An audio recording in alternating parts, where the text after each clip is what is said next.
Cuando Leonardo hizo su cenáculo, obviamente había ya una larga tradición iconográfica al respecto. En las múltiples representaciones hechas hasta ese momento, fue evolucionando la forma de representación e iconográficamente se iba incidiendo más en unos aspectos o en otros. Por ejemplo, Anselmo da Campione, a finales del siglo XII, se centraba en el momento preciso en el que Cristo señala a su traidor, tal y como lo narra el Evangelio de San Juan. A quien yo le dé el pan mojado, ese es. En la capilla Strovegni de Padua, Giotto, a principios del siglo XIV, creaba un espacio, una estancia precisa en la que desarrollaba la acción. Y por esa voluntad de realismo ya nos situaba a todos los personajes de cara al espectador, sino que, como en cualquier cena normal, colocó los personajes a uno y otro lado de la mesa. En esa misma línea concibió Duccio su última cena, del gran retablo de la Catedral de Siena, y añadiendo por primera vez un elemento que potenciaba más el realismo. La mesa estaba preparada, justamente para una cena. Esa solución tuvo éxito y lo veremos repetido a partir de ahí en muchas ocasiones, incluso entre sus estrictos contemporáneos, como en la composición de Pietro Lorenzetti, en San Francisco de Asís, y en la del anónimo de la abadía de Pomposa de Ferrara. A principios del siglo XV, Lorenzo Monaco recuperaba la disposición frontal y los arcos sobre cada personaje. Fra Angelico, por su parte, como vemos en San Marcos de Florencia, empezó a introducir personajes ajenos al episodio, mecenas, criados que sirven la mesa. Este recurso también crearía escuela, y a partir de aquí lo veremos continuamente. Tal es el caso de la obra de Dick Bowes para San Pedro de Lovaina, la de Just de Gant para el Palacio Ducal de Urbino, en la que incluyó a los duques, o la de Cosimo Rosselli, hacia finales del siglo XV, para la Capilla Sistina.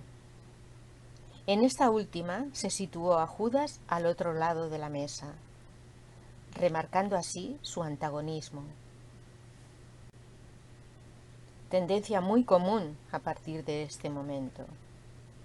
En otras representaciones de ese final de siglo se acentuaba el hecho de la comunión y no tanto el de la culpa.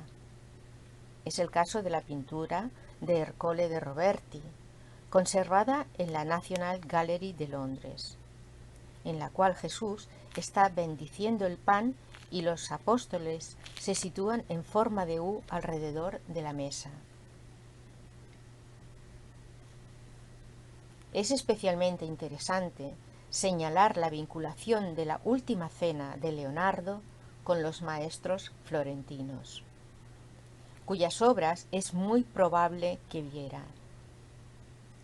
Andrea del Castagno creó un espacio real a partir de una aplicación perfecta de la perspectiva e incorporando a la escena el efecto de la luz que entraba por las ventanas. Aunque otorgó de expresividad a los personajes, parece que no participan del mismo acontecimiento. No existe la tensión dramática que lograría Leonardo. De hecho, parece que no era la prioridad del Castagno, que centraba su atención mucho más en conseguir la máxima fidelidad a la realidad. El gran muralista florentino era, no obstante, Domenico de Ghirlandaio. Destacan de forma especial tanto por su calidad intrínseca como por su vinculación con el cenáculo de Leonardo. Los dos murales que hizo para Ognissanti y San Marcos, ambos en Florencia y muy semejantes. Aprovechó los 2 arcos que había en el muro para situar la escena, que de este modo ocupaba todo el espacio disponible. Los arcos pasan a crear las bóvedas de las que se insieren los personajes y son los creadores del espacio.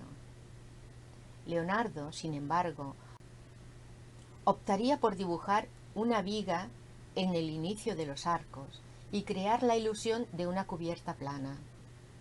Aunque es evidente la relación con las obras de Ghirlandaio en cuanto a la concepción del espacio, además ambos abrieron la parte posterior de la escena al exterior, Ghirlandaio a un hortus abstracto y simbólico y Leonardo a un paisaje mucho más real.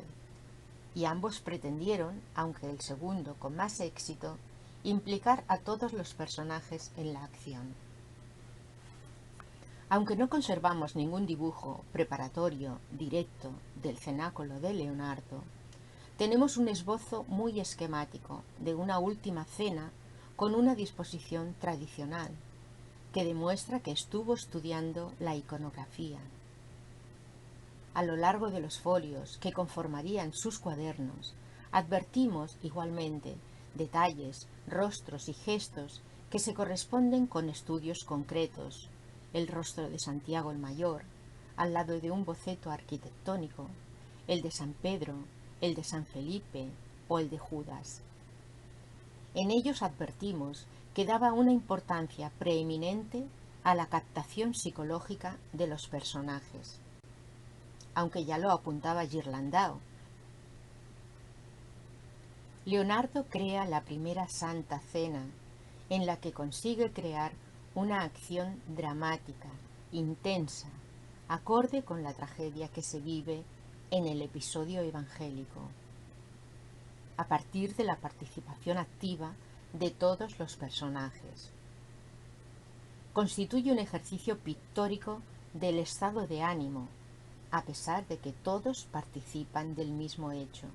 Cada uno tiene una actitud propia. Como es habitual en el artista, la composición está repleta de significaciones simbólicas, las más importantes, obviamente, en torno a Cristo.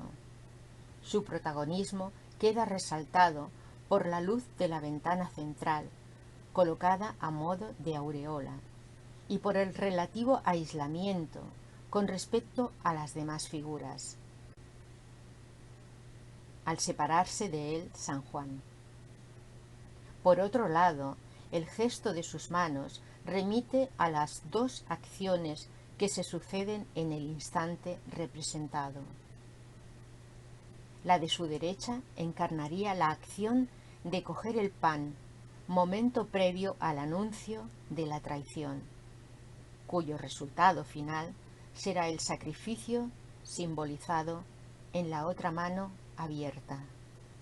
Como veíamos en el caso de otras obras de Leonardo y de forma especial en la Virgen de las Rocas, a partir de las manos consigue dinamizar las composiciones, por un lado, y establecer un diálogo entre los distintos personajes. Aquí, mientras Cristo está a punto de coger el pan, dubitativo, Judas, temeroso, intenta adelantarse para evitar la acusación, mientras San Juan, que es el relator de la historia, es el único que no gesticula e incluso entrelaza las manos, impasible entre la exaltación del resto de personajes. Él es el que narra lo que pasa, y en este momento está observando la interacción entre las manos de Cristo y de Judas.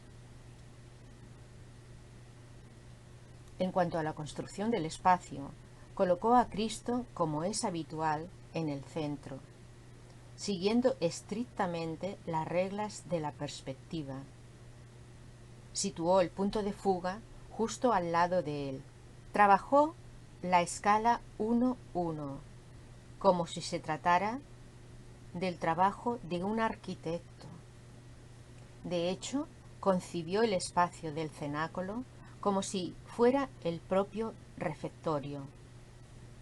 Parece que usó cuerdas que anclaría en el lugar donde convergen las líneas, en el punto de fuga. Por eso, al lado de la cabeza de Jesús hay un pequeño agujero, testimonio de aquel proceso. Como habíamos apuntado, Leonardo usó el mismo recurso que Bramante en su remodelación de la iglesia, la aceleración de la perspectiva, para dar la sensación de mayor profundidad. Lo hizo a través de la consecución de tapices a una y otra pared de la escena. Hoy día es más que evidente la mala conservación de la obra, aunque se sabe que solo unos años después de su finalización ya existía un deterioro evidente. En la versión de sus vidas de 1568, Vasari decía que era como una mancha, y en la década de 1720 se consideraba en estado de ruina.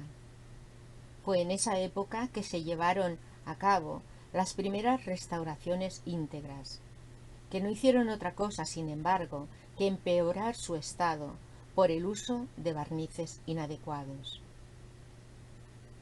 La causa de estos problemas es que Leonardo no usó la técnica adecuada del fresco, sino una mezcla de temple y óleo. Se ha considerado que lo hizo para conseguir la máxima precisión de los detalles, con una precisión flamenca.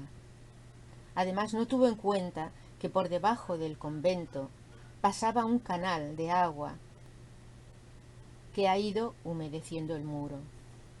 Las repercusiones artísticas del cenáculo han sido muchas y muy diversas a lo largo de la historia. En muchos casos fueron citas de Cristo, cuya posición, con los brazos extendidos hacia abajo, formando una pirámide, la veremos en Madonas a partir de ese momento, como el caso de la de Andrea Solario, del Museo Poldi Pezzoli de Milán, contemporánea a la realización del cenáculo. También se citará las ventanas cuadradas, para remarcar la importancia de los personajes, a modo de aureola. Ante la novedad iconográfica que suponía, se hicieron muchos grabados, como el de Gianpietro Virago, también contemporáneo a la realización de la obra. En algunas ocasiones, como en esta, se añadía algún elemento para evitar el primer plano vacío. Incluso se citó en relieves uno realizado por Tulio Lombardo y su taller hacia 1515.